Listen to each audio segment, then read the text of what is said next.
Memorias del subsuelo, de Fyodor Dostoyevsky. Edición de página 12. Nota del autor. El autor de este diario, y el diario a su vez, pertenece evidentemente al mundo de la ficción. Aún así, si consideramos las circunstancias que han determinado la formación de nuestra sociedad, nos parece posible que existan entre nosotros seres semejantes al autor de este diario. Mi propósito es presentar al público, exagerando un tanto los rasgos, uno de los personajes de la época que acaba de transcurrir, uno de los representantes de la generación que hoy se está extinguiendo. En esta primera parte, titulada Memorias del subsuelo, el personaje se presenta al lector, expone sus ideas y trata de explicar las causas de que haya nacido en nuestra sociedad. En la segunda parte relata ciertos acontecimientos de su vida. Fyodor Dostoyevsky. Primero, soy un enfermo, soy malo, soy un ser desagradable. Me parece que padezco del hígado, pero no sé absolutamente nada de mi enfermedad. Ni siquiera puedo decir con certeza dónde me duele. Ni me cuido ni me he cuidado nunca, pese al respeto que me inspiran la medicina y los médicos. Además, soy extremadamente supersticioso, lo suficiente para considerar a la medicina. Soy un hombre instruido, correspondería que no fuera supersticioso, pero lo soy. Si no me cuido es, evidentemente, por pura maldad. Ustedes seguramente no lo comprenderán. Yo sí que lo comprendo. Claro que no puedo explicarles a quién hago daño al obrar con esta hazaña. Sé muy bien que no se lo hago a los médicos al no permitir que me cuiden. Me perjudico solo a mí mismo. Lo comprendo mejor que nadie. Por eso sé que si no me cuido es por maldad. Estoy enfermo del hígado. Me alegro, y si empeoro, me alegraré más todavía. Hace ya mucho tiempo que vivo así, aproximadamente 20 años. Ahora tengo 40. He sido funcionario, pero renuncié.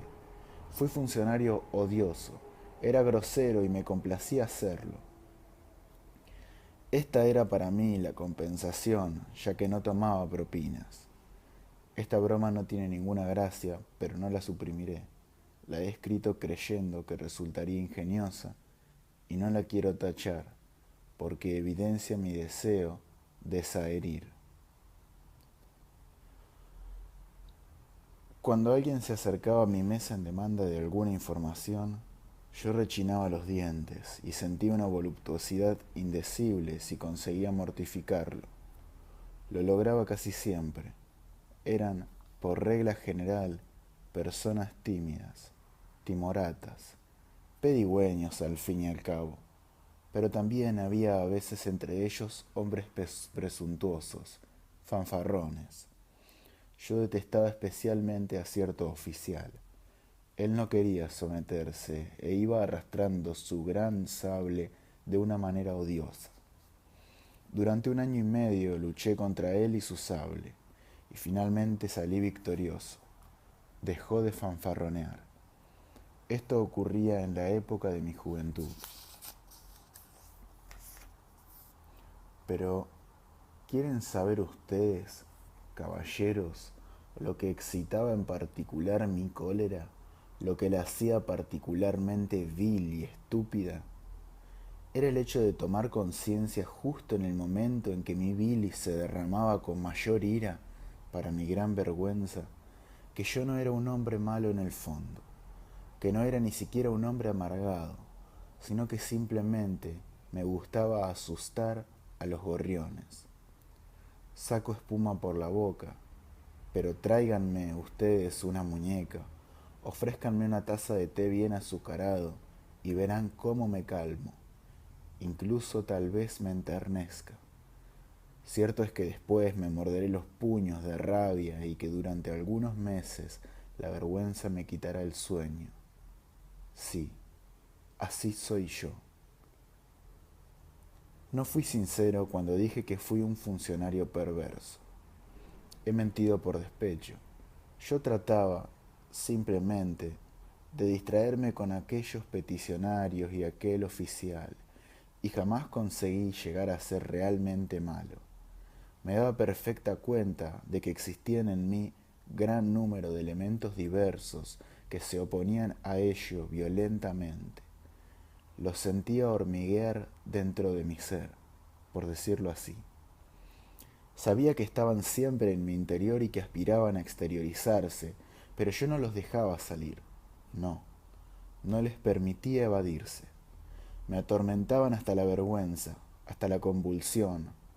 Oh, qué cansado, qué harto estaba de ellos. Pero, ¿no les parece, señores, que estoy adoptando ante ustedes una actitud de arrepentimiento por un crimen que no sé cuál es? Estoy seguro de que ustedes imaginan. No obstante, les advierto que me es indiferente que se lo imaginen o no. No he conseguido nada, ni siquiera ser un perverso. No he conseguido ser guapo ni perverso, ni un canalla ni un héroe, ni siquiera un mísero insecto. Y ahora culmina mi existencia en mi rincón, donde trato lamentablemente de consolarme, aunque sin éxito, diciéndome que un hombre inteligente no consigue nunca llegar a ser nada y que sólo el imbécil triunfa. Sí, señores, el hombre del siglo XIX tiene el deber de estar esencialmente despojado de carácter. Está moralmente obligado a ello. El hombre de carácter, el hombre de acción, es un ser de espíritu mediocre. Tal es el convencimiento que he adquirido en mis 40 años de existencia.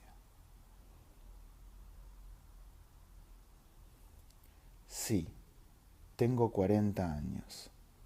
40 años son toda una vida. Son una verdadera vejez. Vivir más de 40 años es una inconveniencia, algo inmoral y vil. ¿Quién vive después de cumplir 40 años? Respondan sinceramente, honradamente. Voy a decírselo a ustedes, los imbéciles y los bribones. Sí, esos son los que viven más de 40 años. Se lo diré en la cara a todos los viejos, a todos esos respetables viejos de rizos plateados y perfumados. Lo proclamaré ante el universo entero. Tengo derecho a hablar así porque yo viviría hasta los 60, hasta los 70, hasta los 80 años. Esperen, déjenme recobrar el aliento. Ustedes se imaginan ahora que me he propuesto dar risa. No es así. Se equivocan en esto, como en todo lo demás. No soy en modo alguno tan alegre como sin duda les parezco. Por otra parte, sí, irritados por toda esta palabrería, porque ustedes están irritados, los veo. Me pregunta qué soy en fin de cuentas. Les responderé, soy un asesor de colegios.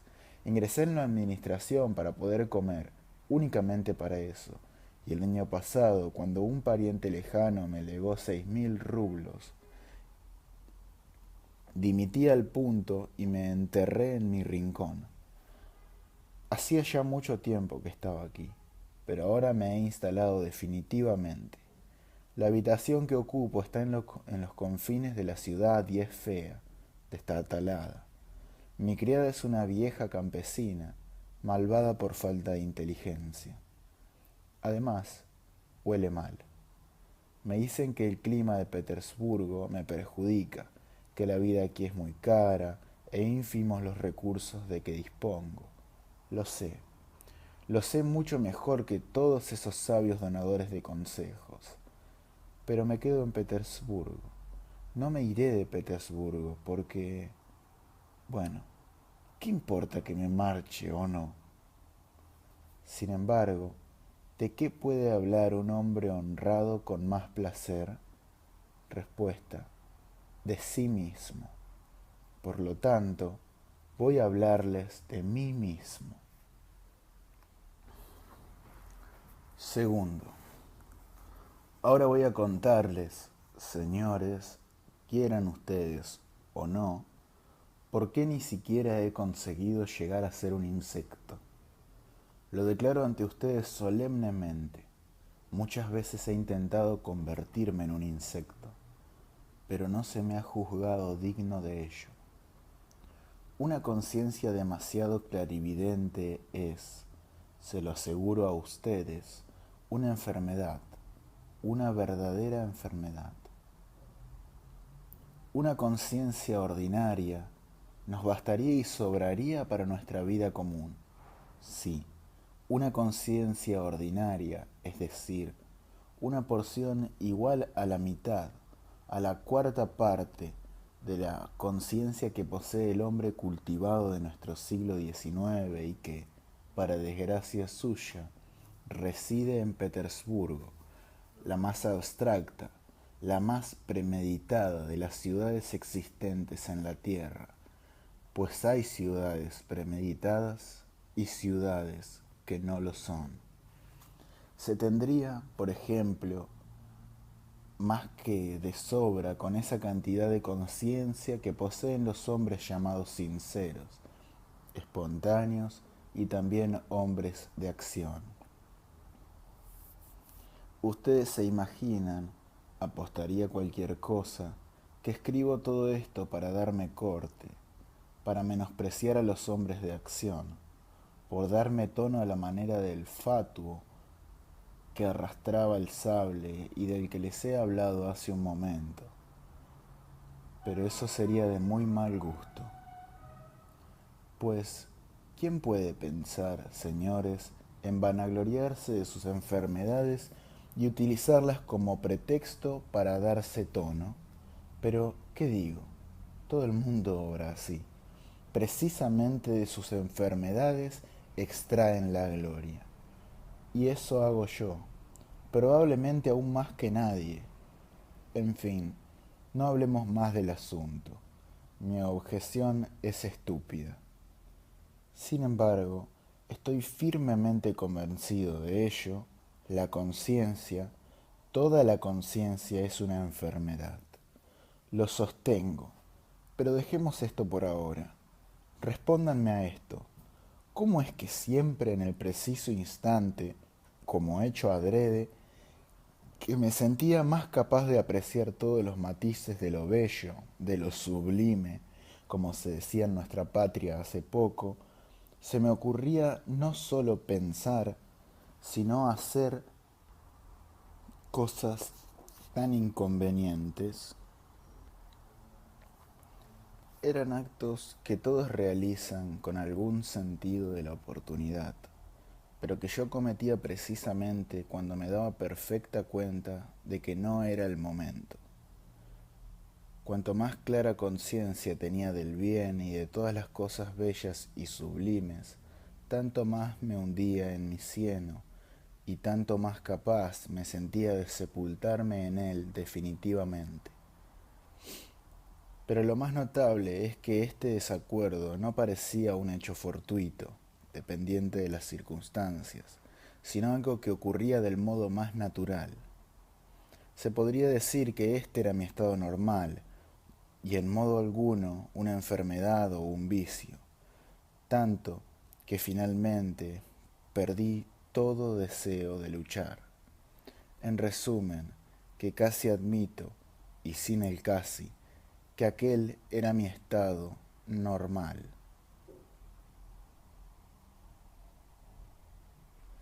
Pero, al principio, cuánto sufrí en esta lucha.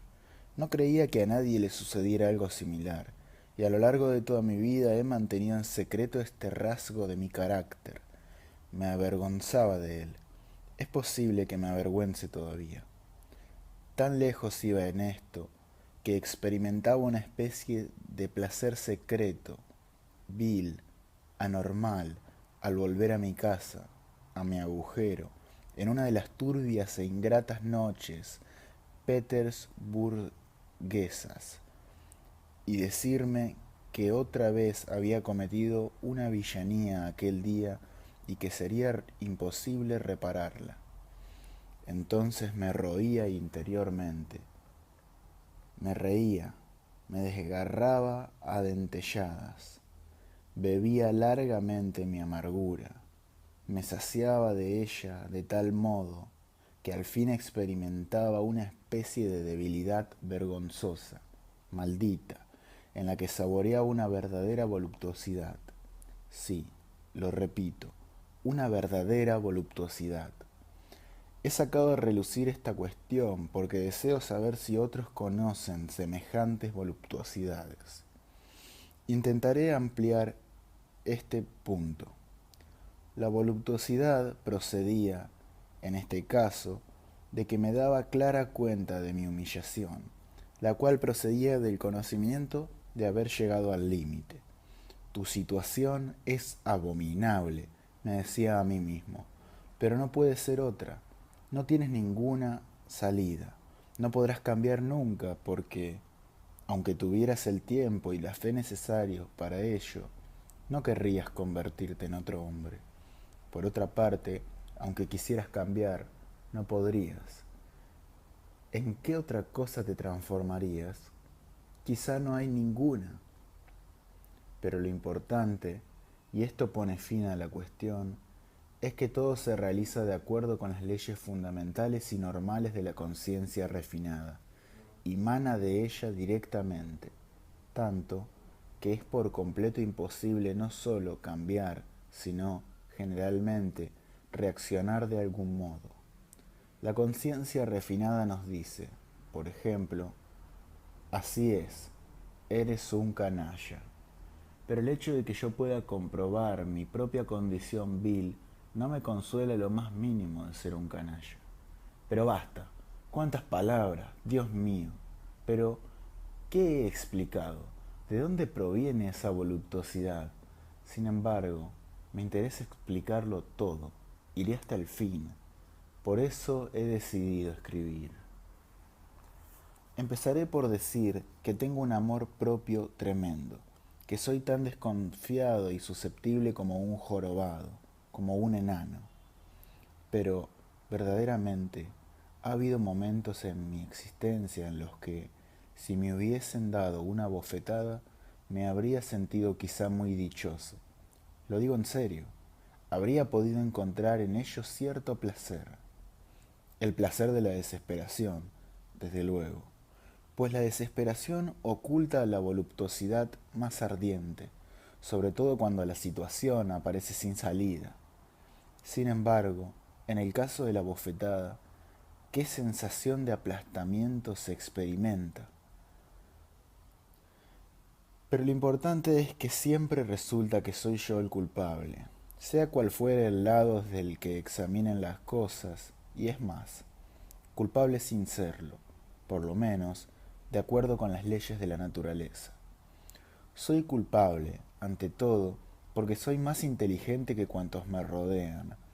Siempre me he considerado más inteligente que las personas que me rodean, e incluso, fíjense ustedes, mi sensación de superioridad me confunde hasta el punto de que miro a la gente de reojo, por no poder mirarla a la cara. Soy culpable, además, porque, aun cuando me hubiese sentido generoso, el convencimiento de que esto era inútil solo habría servido para atormentarme más. Desde luego, no habría adelantado nada, no habría podido perdonar, porque el agresor me habría golpeado seguramente, de acuerdo con las leyes de la naturaleza, las cuales no se preocupan por nuestro perdón. Además, me habría sido imposible olvidar, porque el insulto, por natural que sea, siempre es un insulto. En fin, si renunciaba a ser generoso y pretendía, por el contrario, vengarme del agresor, No podía cumplir este propósito, porque me era imposible decidirme a obrar, aun teniendo la facultad de hacerlo. Pero, ¿por qué? Quisiera decirles a ustedes unas palabras sobre este punto. Tercero, ¿cómo suceden las cosas en aquellas personas que son capaces de defenderse y algunos incluso de vengarse? Cuando el deseo de venganza se apodera de ellos, no queda espacio en su espíritu más que para este deseo.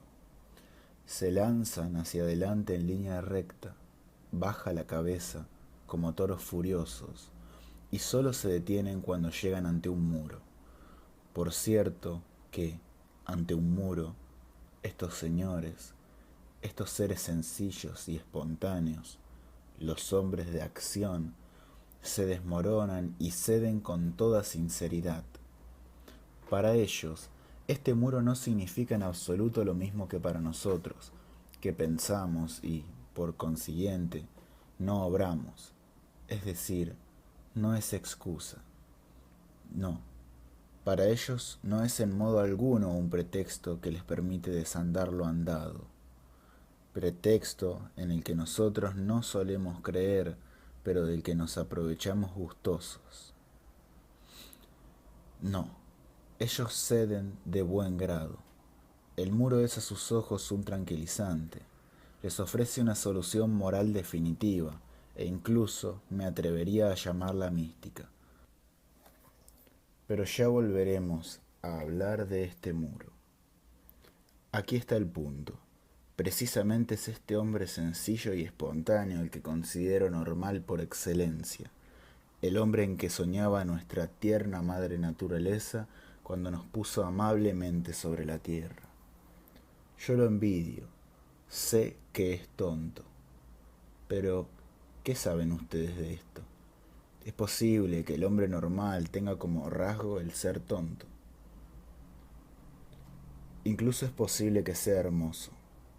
Y esta suposición me parece más justificada si observamos la antítesis del hombre normal, es decir, al hombre de conciencia refinada, al hombre salido no del seno de la naturaleza, sino de un alambique. Esto es casi misticismo, señores, pero me siento inclinado hacia esta sospecha. Entonces, vemos que este hombre alambicado se esfuma a veces ante su antítesis, hasta tal punto y cede tanto que, a pesar de todo el refinamiento de su conciencia, llega a considerarse no más que como un ratoncito. Es tal vez un ratoncito de extremada clarividencia, pero no por eso deja de ser un ratón y no un hombre. Mientras que el otro es en verdad un hombre. En fin, lo peor es que él mismo se considera un ratón. Él mismo. Nadie pide que lo confiese. Es un detalle muy importante. Veamos, pues, a este ratoncito en acción. También él se siente ofendido. Esta sensación es casi continua y pretende vengarse. Es posible que se acumule en él más rabia aún que en el l'homme de la nature et de la vérité. El deseo cobarde y mezquino de devolver mal por mal a quien lo insulta lo corroe, tal vez incluso más violentamente que al l'homme de la nature et de la vérité, porque éste, en su estupidez natural, considera su venganza como una acción justa y, en cambio, el ratoncito no puede admitir la justicia de tal acto a causa de su superior clarividencia. Pero llegamos al fin al acto mismo, a la venganza. Además de la malicia primera, el pobre ratón ha amasado en torno de él, en forma de dudas y vacilaciones, tantas nuevas villanías, ha añadido a la primera pregunta tantas otras sin respuesta posible, que, haga lo que haga, crea alrededor de su persona un fatídico lodazal, un pantano pestilente y cenagoso, formado por sus vacilaciones, sus sospechas, su inquietud y todos los salivazos que le arrojan los hombres de acción que lo rodean, lo juzgan, le aconsejan y se ríen de él a mandíbula batiente. Entonces, obviamente, lo único que puede hacer es abandonarlo todo, aparentando desprecio y desaparecer vergonzosamente en su agujero, y allí, en un sucio y pestilente subterráneo, el insultado, apaleado y escarnecido ratón se zambulle lentamente en su rabia fría, envenenada y, sobre todo, inextinguible. Durante 40 años recordará la afrenta recibida, con sus detalles más humillantes, a los que irá añadiendo otros más vergonzosos aún, excitándose perversamente, atizando el fuego de su imaginación. Se sentirá avergonzado, pero evocará todos los detalles, se pasará revista a todas las circunstancias, inventará otras con el pretexto de que habrían podido producirse, y no perdonará nada. Incluso es posible que trate de vengarse, pero a hurtadillas, en pequeñas dosis, de incógnito, sin ninguna confianza ni en su derecho ni en el éxito de su propósito, y dándose clara cuenta de que sus tentativas de venganza lo harán sufrir a él mucho más que a aquel contra el que van dirigidas y que probablemente ni siquiera se enterará. En su lecho de muerte lo recordará todo de nuevo, añadiendo los intereses de vengados, y entonces, más justamente esta unión abominable y helada da esperanza y desesperación. Precisamente este enterramiento voluntario, esta existencia de emparedado viviente, esta ausencia claramente percibida, pero siempre dudosa, de toda solución, este cúmulo de deseos insatisfechos que no han hallado salida, de decisiones febriles tomadas para siempre, pero seguidas inmediatamente por los remordimientos. Todo esto es lo que detalla precisamente esta voluptuosidad extraña a la que me he referido antes. Esto es algo tan sutil generalmente, tan difícil de captar, que la gente mediocre, e incluso simplemente aquellos que poseen unos nervios bien templados, no comprende ni jota. Tampoco comprenderán nada de eso, me dirán ustedes tal vez, con sorna, los que nunca hayan sido abofeteados. Así, ustedes me darán a entender cortésmente que he recibido una bofetada y que hablo con conocimiento de causa. Apuesto lo que quieran a que lo han pensado. Pero tranquilícense, señores, no he sido abofeteado y, por lo demás, lo que puedan pensar ustedes respecto de este asunto me tiene completamente sin cuidado. Tal vez soy yo quien lamenta haber repartido pocas bofetadas durante mi vida. Pero basta, ni una palabra más sobre este tema, por mucho que les interese. Sigo, pues, hablando con toda calma de las personas de nervios bien templados que no saborean ciertas sutiles voluptuosidades. Aunque estos señores mujan como toros en algunos casos y se enorgullezcan de ello, se desmoronan, como ya he dicho, ante lo imposible, ante la muralla de piedra. Pero, ¿qué muralla es esa?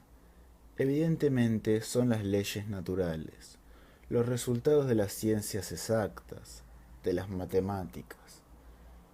Si les demuestran a ustedes, por ejemplo, que descienden del mono, será inútil que tuerzan el gesto. Tendrán que aceptarlo. Si les prueban que una sola gota de su propia grasa debe ser más estimable para ustedes que 100.000 del prójimo y que a eso van a parar todas las virtudes, todas las obligaciones y otras fantasías y prejuicios, no tendrán más remedio que admitirlo, porque 2 y 2 son 4. Esto pertenece al dominio de las matemáticas, y no hay discusión posible. Perdone, gritará alguien, pero usted no puede protestar. 2 y 2 son 4. A la naturaleza no le preocupan sus pretensiones, no le preocupan sus deseos, no le importa que sus leyes no le convengan a usted. Está usted obligado a aceptarla tal como es y a aceptar todo lo que procede de ella. El muro es un muro, etcétera. Pero, ¿qué importan, Dios mío? Las leyes de la naturaleza y la aritmética, si, por una razón u otra, esas leyes y ese 2 y 2 son 4 no me complacen. Evidentemente, no podré romper ese muro con la cabeza, ya que mis fuerzas no bastan para ello, pero me niego a humillarme ante ese obstáculo por la única razón de que sea un muro de piedra y yo no tenga fuerzas para derribarlo. Como si ese muro pudiera procurarme alguna paz, como si uno pudiera reconciliarse con lo imposible por la razón de que se funda sobre el 2 y 2 son 4. Es el mayor absurdo que puede concebirse. ¿Cómo duele el poder comprender todo, tener conciencia de todas las imposibilidades, de todos los muros de piedra, y no humillarnos ante ninguna de esas posibilidades, ante ninguna de esas murallas si ellos nos repugnan? Cuánto más penoso es llegar, siguiendo las deducciones lógicas más ineludibles, a la posición más desesperante respecto de ese tema eterno de nuestra parte de responsabilidad en la muralla de piedra, aunque está claro, hasta la evidencia, que no tenemos nada que ver con eso, y, en consecuencia, sumergimos en silencio pero rechinando los dientes con voluptuosidad, en la inercia, sin dejar de pensar que ni siquiera podemos rebelarnos contra nadie, porque, en suma, no tenemos enfrente a nadie, y nunca lo tendremos, porque todo es una farsa, un engaño, un galimatías. No sabemos qué ni quién, pero, a pesar de todos esos engaños y de toda nuestra ignorancia, sufrimos, y tanto más cuanto menos comprendemos. Cuarto. Ja, ja, ja. Si continúa, llegará usted a descubrir cierta voluptuosidad en el dolor de muelas, estarán pensando ustedes. Y yo les digo que sí, que hay cierta voluptuosidad en el dolor de muelas.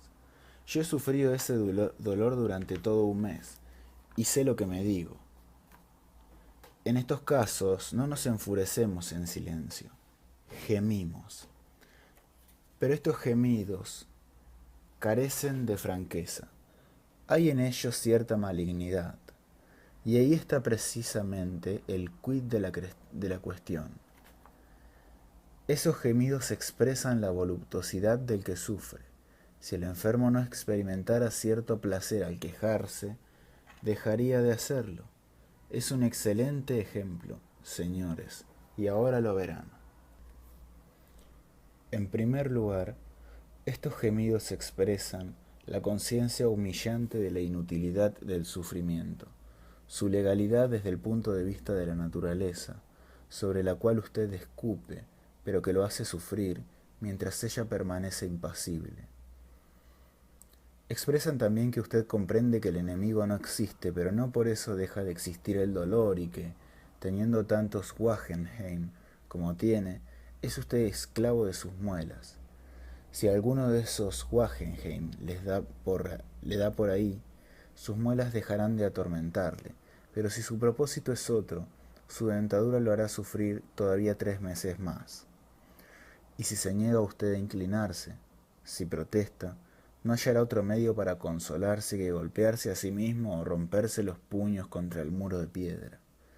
Pues bien, son precisamente estas crueles ofensas, estas burlas que se permite no se sabe quién, las que suscitan esa sensación de placer que llega a veces a la voluptuosidad suprema. Les pido, señores, que presten atención a los lamentos de un hombre cultivado del siglo XIX, que tiene dolor de muelas desde hace 2 o 3 días. Entonces gime de modo distinto que el primer día, no solo porque le duele, no como un grosero campesino, sino como una persona instruida, impregnada de la civilización europea, como un hombre desligado del suelo natal y de los principios nacionales, como se dice hoy. Estos gemidos son malévolos, furiosos y no cesan de día ni de noche. Sin embargo, la víctima es consciente de que no le sirven para nada. Sabe mejor que nadie que irrita y tortura a quienes lo rodean y que se tortura a sí mismo sin provecho alguno. Sabe que el público y la familia ante la cual se lamenta escuchan con desagrado sus quejas, en las que no creen, y comprenden que podría gemir de otro modo, más sencillamente, sin afectación, sin esos alaridos y esas exageraciones provocadas por la maldad. Y es que justamente en esa humillación a la que acompaña la clarividencia radica la voluptuosidad. De modo que os molesto, que os desgarro el corazón, que impido dormir a toda la casa. Mejor, no durmáis. Así os daréis cuenta de que me duelen las muelas. Ya no soy para vosotros el héroe que pretendía ser. Ahora soy un malvado. Mejor, me da alegría que al fin me habéis desenmascarado. ¿Os mortifica oír mis gemidos? Peor para vosotros, voy a lanzar un alarido más afiligranado todavía. ¿Continúan ustedes sin comprender, señores? No me extraña. Para poder captar todos los matices de esta voluptuosidad sensual, es preciso poseer una profundidad mental extraordinaria. ¿Se ríen? Me alegro. Mis bromas, señores, son evidentemente de muy mal gusto. Además, son confusas y suenan a falso.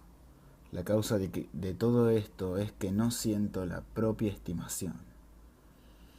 Pero, ¿acaso el que se conoce bien puede estimarse aunque solo sea un poco? Quinto, ¿es capaz de sentir algún respeto por sí mismo el que se ha dedicado a descubrir cierta voluptuosidad en el convencimiento de su propia humillación? No hablo en modo alguno inspirado por remordimiento pueril. Detesto decir, perdóname, papá, no lo volveré a hacer. No porque sea incapaz de pronunciar esas palabras, sino por todo lo contrario, porque soy demasiado capaz de pronunciarlas. Y, como si lo hiciese a propósito, me precipitaba hacia adelante precisamente cuando no tenía nada en absoluto que ver con el asunto. Esto era lo más repugnante, y entonces me enternecía, me lo confesaba todo, lloraba y, al fin, me engañaba a mí mismo, aunque sin intención, ya que era mi corazón el que me hacía esas jugarretas. En estos casos, ni siquiera podía echar la culpa a la naturaleza, a esas leyes que me han hecho sufrir tantas vejaciones en el curso de mi existencia. Es triste acordarse de estas cosas, que, además, eran sumamente penosas en el momento en que ocurrían. Pero basta que transcurra un minuto para que me enfurezca al advertir que todo esto es mentira, una mentira innoble, una comedia infame. Esa constricción, ese enternecimiento, esos propósitos de vida nueva. Ustedes me preguntarán por qué me torturaba, por qué me retorcía tan cruelmente. Respuesta: porque me aburría con los brazos cruzados. Y es por esto que me entregaba a semejantes contorsiones. Era esto, se lo aseguro a ustedes. Obsérvense a sí mismos con atención y comprobarán que las cosas ocurren precisamente así. Yo me imaginaba aventuras y me creaba una existencia fantástica para vivir fuera como fuese. ¿Cuántas veces, por ejemplo, me he enojado sin motivo, solo por enojarme? Yo era el primero en saber que me irritaba en frío, pero me iba enardeciendo y llegaba a encolerizarme sinceramente. Siempre me han gustado estas cosas, tanto que acabé por perder el dominio de mí mismo. Una vez, incluso dos, traté a toda costa de enamorarme, y hasta llegué a sufrir palabra. Uno, en el fondo, no cree en su sufrimiento. Casi se ríe, pero, a pesar de todo, sufre. Y muy de veras. Está celoso, está fuera de sí. Y la causa de todo esto, señores, es el aburrimiento. La inercia nos aplasta. El fruto legal, el fruto natural de la conciencia es, en efecto, la inercia. Nos cruzamos de brazos conscientemente. Ya he hablado de esto. Ahora lo repito una vez más. Todos los hombres activos son activos porque son obtusos y mediocres. ¿Cómo se explica esto? Se explica así. Debido a su estrechez de espíritu, toman las causas secundarias, inmediatas, por las principales, y mucho más fácilmente, mucho más rápidamente que los no obtusos, se imaginan haber encontrado las razones sólidas, fundamentales de su actividad. Y así se tranquilizan, que es lo principal. Pues para poder obrar hay que conseguir de antemano una perfecta tranquilidad y no tener menor resto de duda. Pero, ¿cómo puedo lograr esa tranquilidad de espíritu? ¿Dónde puedo hallar los principios fundamentales sobre los que levantar mi edificio? ¿Dónde está mi base? ¿A dónde puedo ir a buscarla? Me pongo a pensar. Dicho de otro modo, en mí. Toda idea provoca inmediatamente otra, y así continúa sucediendo hasta el infinito. Esa es la esencia de todo pensamiento, de toda conciencia. Nos volvemos, pues, a encontrar ante las leyes de la naturaleza. ¿Con qué resultado? Este es siempre el mismo, recuérdenlo. Les he hablado hace poco de la venganza, y estoy seguro de que ustedes no han llegado al fondo de la cuestión. Dicen que el hombre se venga porque considera que esto es justo. Este ha encontrado, pues, el principio fundamental que buscaba, justicia. Está, por lo tanto, completamente tranquilo y se venga con gran serenidad y pleno éxito, persuadido como está de que realiza una acción justa y honrada. Pero yo no veo en la venganza nada justo ni bueno. En consecuencia, si trato de vengarme es por pura maldad. Evidentemente, la cólera podría vencer todas las vacilaciones y, por lo tanto, desempeñar con éxito el papel de esta razón fundamental, precisamente porque no puede ser considerada como tal razón. Pero, ¿qué le vamos a hacer si no soy lo suficientemente malvado? Ya lo vengo diciendo desde el principio. Mi ira está sometido a una especie de descomposición química, en virtud precisamente de esas malditas leyes de conciencia. Apenas distingo el objeto de mi odio. He aquí que éste se desvanece. Los motivos se disipan, el responsable se volatiliza. El insulto deja de ser insulto y se presenta como obra del destino, como algo semejante a un dolor de muelas, al que todo el mundo está expuesto. Y entonces mi único consuelo es romperme los puños contra la pared. En la imposibilidad de encontrar las causas primeras, renuncio, pues, a mi venganza con un desdén afectado. Ah, si tratase uno de abandonarse a sus sentimientos, ciegamente, sin reflexión alguna, sin buscar ninguna razón, alejando de sí toda conciencia, aunque no fuera más que por algún tiempo. Entonces la cosa sería muy distinta. Maldice o adora, pero no estés con los brazos cruzados. Desde el día siguiente te despreciarás por haberte engañado a ti mismo a sabiendas. Resultado final, pompas de jabón, inercia. Ah, señores, es posible que me considere dueño de una inteligencia admirable basándome en que en mi vida no he logrado empezar ni acabar nada. No soy, pues, más que un charlatán, un inofensivo charlatán, un pesado como todos nosotros, pero ¿qué le voy a hacer, señores? Si el destino del hombre inteligente es charlar, es decir, tirar agua en un tamiz.